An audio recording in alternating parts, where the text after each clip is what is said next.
Tudo bom, Bruno? Boa tarde para vocês aí no Brasil, mais uma vez. A gente volta diretamente de Guayaquil aqui, companheiro Xará Pedro Ivo, e agora aqui agradecendo gentilmente o Rodrigo Tost, vice de finanças do Flamengo, para uma conversa com a gente, justamente para bater um bate-papo mesmo sobre esse Flamengo reestruturado, porque o Tostes participou daquele iniciozinho lá em 2013, o início chapa azul do Flamengo, reestruturando, 10 anos depois, basicamente, Flamengo na terceira final de Libertadores em 4 anos.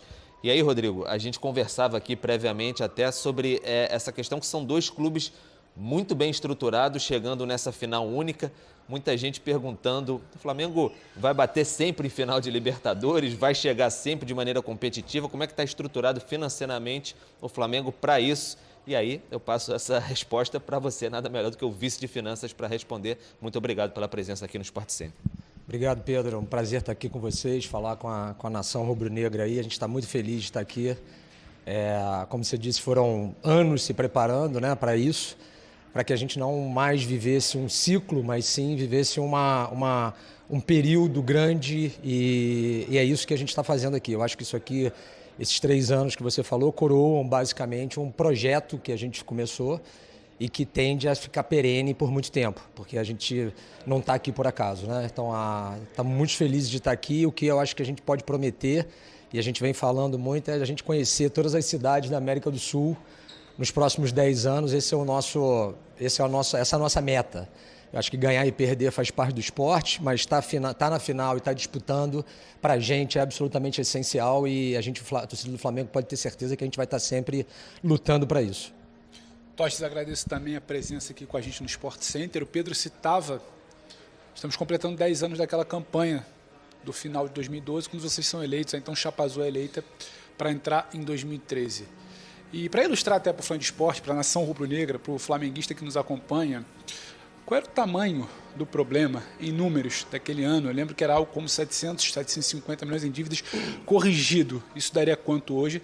Vocês já cortaram para quanto? E a gente comentava aqui antes de entrar no ar que o que você já gera de fluxo de caixa, você pagaria, zeraria a dívida.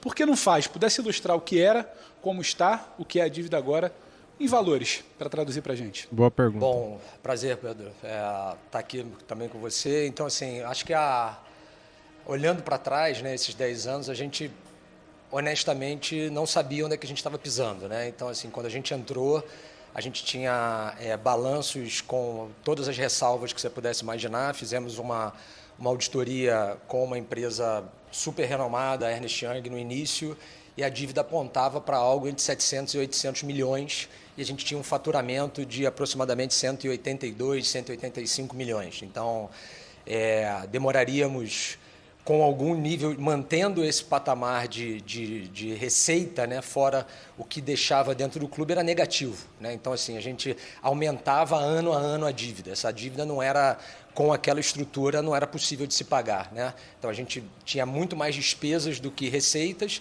e tinha um passivo enorme, uma dívida enorme que vinha se acumulando. Então, o que o clube fez nessa reestruturação foi, sim, se preparar, fez o que, basicamente, o Flamengo, eu costumo dizer para todo mundo, se não fosse uma associação, naquele momento, eventualmente já tinha pedido falência, né? Porque não tinha capacidade de pagamento. Então, a gente renegociou as dívidas, fez um trabalho longo de aumento de receita também, para chegar onde a gente está chegando aqui. Então, hoje, a situação é inversa, para você ter uma ideia. Então, a gente tem uma dívida de aproximadamente 200 a 250 milhões e um faturamento acima de R$1 bilhão e gera caixa, gera resultado operacional que já seria suficiente para quitar a dívida em 100%. Então, a gente espera esse ano ter um resultado algo aproximadamente entre 300 e 350 milhões, que com uma dívida de 250 milhões eu poderia quitar ela. E por que a gente não faz, como você perguntou? A gente não faz porque não faz sentido a gente ter uma dívida absolutamente sob controle, com taxas muito bem renegociadas, porque a gente tem taxas boas, porque a gente tem capacidade de pagamento. Então, hoje, quando eu cheguei no clube há 10 anos atrás, a gente não tinha ninguém que queria emprestar dinheiro para o Flamengo. Hoje a gente tem todo mundo querendo emprestar. Cara, tô arrepiado ouvindo essas palavras, cara, porque a realidade do Flamengo era uma, hoje é outra inversa, né? Hoje o Flamengo tem um banco, o Flamengo é sócio de um banco, que é o Banco da Nação junto com o BRB.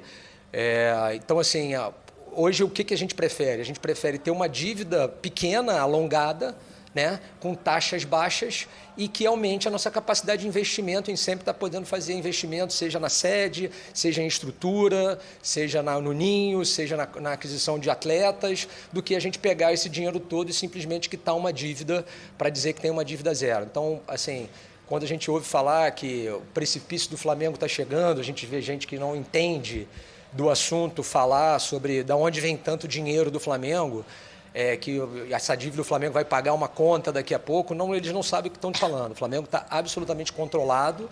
Foram anos se preparando para estar aqui. A administração é absolutamente responsável, sabe que não pode... tem que estar sempre tomando cuidado, tem que estar sempre com, como eu digo, um olho no peixe, o outro no gato, mas o Flamengo hoje está absolutamente tranquilo e responsável do ponto de vista financeiro. A gente não faz porque não faz sentido pagar uma dívida e colocar os investimentos em risco. Só mais uma pergunta da minha parte, antes de eu jogar para o Xará Pedro Henrique Torres de volta. Quando a gente fala de dinheiro, o Flamengo muito tranquilo, poderia zerar a dívida. Olhando para frente, então, falando de grandes investimentos. A gente fala muito dia a dia sobre reforço, a pauta hoje é estádio. O Flamengo hoje então teria capacidade de investir em um estádio, quanto eu lembro que há aproximadamente um ano você falava que não era exatamente uma prioridade. Hoje é uma prioridade, é apenas um estudo. Qual é a realidade do noticiário envolvendo possível novo estádio do Flamengo, se é que existe, se é só estudo, se é um projeto concreto e se teria capacidade para resolver isso agora? Bom, possível, absoluta, lógico que é possível, né? Tem uma série de variáveis que precisam ser analisadas, né? Como o presidente fala, não faz sentido nenhum a gente construir um estádio para endividar o clube. Então isso a gente não vai fazer. Então a gente está buscando caminhos e alternativas para que eventualmente aconteça a criação e venha dinheiro novo para a gente poder fazer esse investimento e esse investimento não virar dívida. Então, hoje nós estamos numa fase de estudo, sim, está sendo capitaneada pelo presidente, avaliação do terreno, avaliação de oportunidades. O Flamengo estuda tudo, né? Hoje, assim, eu acho que a gente chegou nesse patamar de receita por entender que a gente é muito mais do que somente tem receita vindo do futebol, receita vindo de marketing. Então a gente pensa muito à frente do que em geração de receitas. Tudo está sendo estudado, várias alternativas estão sendo vistas e isso é uma realidade, sim. Hoje o Flamengo não abre mão de estudar a possibilidade de ter um estádio novo, mas logicamente a gente coloca em prós e contras para avaliar com outras opções, que efetivamente o Maracanã, lógico. Agora, Rodrigo, até a gente falava também antes, muito se diz que o futebol brasileiro ele vive de ciclos. Houve o ciclo do São Paulo, houve um ciclo determinado do Inter, agora é o ciclo de Palmeiras e Flamengo. Mas está durando bastante esse ciclo de Palmeiras e Flamengo. Na tua opinião, a tua visão até, enfim, você entende obviamente de Flamengo, mas uma visão geral assim, esse ciclo é duradouro mesmo? Você acredita que não há muito espaço no momento para mudança? São clubes que se prepararam de maneira tamanha, assim, disparidade em relação aos outros, que tende a ficar essa polarização, muita gente diz assim, em relação aos outros? Hegemonia? Bom, acho que eu começaria dizendo pelo lado da atenção. A gente não se acomoda. No Flamengo a gente nunca está achando que chegou nesse nível e a partir de agora a gente não tem mais nada para fazer. Existe um trabalho aqui de quase um conceito, uma mentalidade dentro do clube que a gente conseguiu estabelecer de que a gente não relaxa em nenhum momento do ponto de vista financeiro, do ponto de vista de resultado, a gente nunca está satisfeito. Então isso é um primeiro ponto. Segundo ponto, sim, se a gente continuar com essa pegada e com essa visão de curto e médio e longo prazo que a gente tem, a gente vai durar muito mais do que um ciclo, isso eu tenho absoluta certeza, né? O Flamengo hoje tem uma estrutura e um modelo que não precisa de um mecenas, que não precisa de ninguém colocando dinheiro, não foi assim que a gente construiu o clube, então eu acho que isso faz muita diferença com relação a muitos outros clubes, sem entrar em detalhe em A ou B ou C, ou seja, a gente tem uma estrutura que tem capacidade de geração de receita, balizado na venda de atletas, balizado no que a gente faz de engajamento da torcida, o tamanho da nossa torcida. Então a gente tem uma mentalidade muito clara disso. Mas a gente sabe, outro ponto, que se cochilar um minuto, o que a gente demorou 10 anos para construir, isso pode muito cedo, muito rapidamente ser desgastado e ser deteriorado. Então, assim, o que eu posso garantir, Pedro, é que o que a gente está fazendo hoje, a maneira com que a gente construiu todo esse processo, essa mentalidade, a governança dentro do clube, a gestão que a gente tem, é para ser muito duradouro se a gente continuar seguindo esses princípios. Agora, de minha parte, só para terminar, encaixando duas em uma, como diria o meu companheiro Cícero Melo, em homenagem a ele, você falava também essa projeção do Flamengo já desse ano com a questão da Copa do Brasil, a receita de 1 bi mesmo, que o Flamengo, você estava até comemorando, a gente pode dizer, nesse sentido, assim, VP de Finanças como você é. Também se você pudesse falar o quanto ajuda, não ajuda essa questão de final única de Libertadores naquele projeto que você falava ali de conhecer todas as cidades sul-americanas, se você pudesse falar um pouco sobre esses dois temas. Bom, a questão da final única, assim, eu particularmente aí falando mais como Rodrigo do que exclusivamente como Flamengo, assim, eu acho o projeto de final única muito bom. Acho que o futebol é entretenimento, eu acho que vem de uma experiência fora que às vezes as pessoas criticam em relação à questão da infraestrutura das cidades da América do Sul. É verdade, isso logicamente não é todas as cidades que conseguem absorver uma operação como essa. Ajudei a tocar o projeto da Olimpíada, sei o quanto é difícil organizar. As pessoas que assistem pela televisão às vezes não têm ideia dos bastidores do que são essas operações, né? Você tem que ter... Então, para vocês trabalharem, tem que ter infraestrutura, tem que ter um lugar para almoçar, tem a questão da logística, tem a acomodação, tem uma série de coisas que tem que ser colocada. Mas eu, particularmente, sou fã desse projeto de ter uma final única, porque eu acho que esporte é entretenimento e dá essa condição de ter um jogo final. Eu acho que isso traz muito valor para o produto, para o negócio, para todo mundo que está envolvido nesse negócio. Então, assim, eu acho que isso... Pegando essa deixa, eu acho que o Flamengo tem tudo para os próximos anos, continuando dentro dessa pegada, a torcida ter sempre a oportunidade de viajar e ver e vivenciar essa experiência de uma final única que eu particularmente acho super valiosa, entendeu? Para o ponto de vista de engajamento da marca, para você... dizem que só as cidades do Brasil precisam fazer, eu acho que o Flamengo precisa sair do Brasil, a gente já conversou sobre isso, sobre a questão do projeto de internalização do clube, de internacionalização do clube. Então, assim, quem sabe eventualmente fazer esses jogos até fora da própria América do Sul, acho que seria uma grande ideia para ser eventualmente discutida e avaliada por quem de direito toma essas decisões, entendeu? Só fechando da minha parte?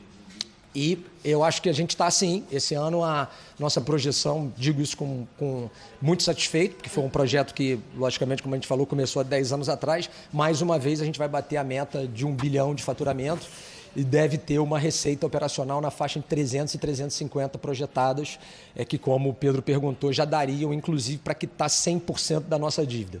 E que a gente não vai fazer para manter a capacidade de investimento e manter o Flamengo em alto padrão. Aproveitando o que você está dizendo, uma discussão bastante que a gente vê também é com relação a como é que o que a gente faz com relação à projeção de orçamento, né?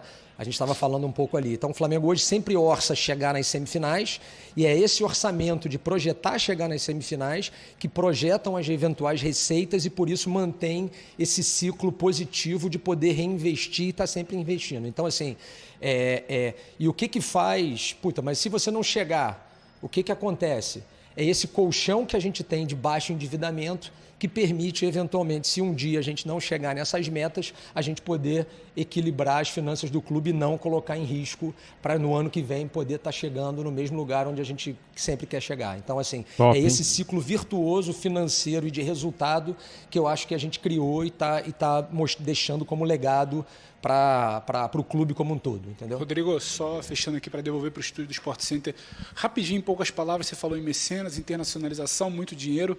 Como o Flamengo enxerga o momento do futebol brasileiro de SAF? É uma opção, o Flamengo passa longe disso, o projeto de vocês é absolutamente distinto. Rapidinho, só para te devolver o pessoal do Sport Center. O Flamengo estuda tudo, Pedro.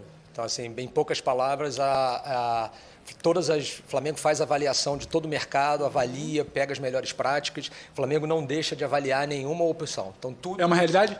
Não, a realidade é a realidade de estudar. Eu acho que a gente tem que estar olhando para o lado, estar aprendendo, vendo o que os outros estão fazendo de certo e de errado, pegando essa experiência para eventual fazer uma avaliação dentro de casa do que é necessário e como é que a gente projeta os próximos anos. A gente não vive 360 dias, a gente olha 10 anos para frente e imaginar onde é que a gente tem que estar. Obrigado, Rodrigo. Bruno e Mari. Top. Pedros, obrigado, Tá viu? louco. Obrigado ao Rodrigo Tostes também.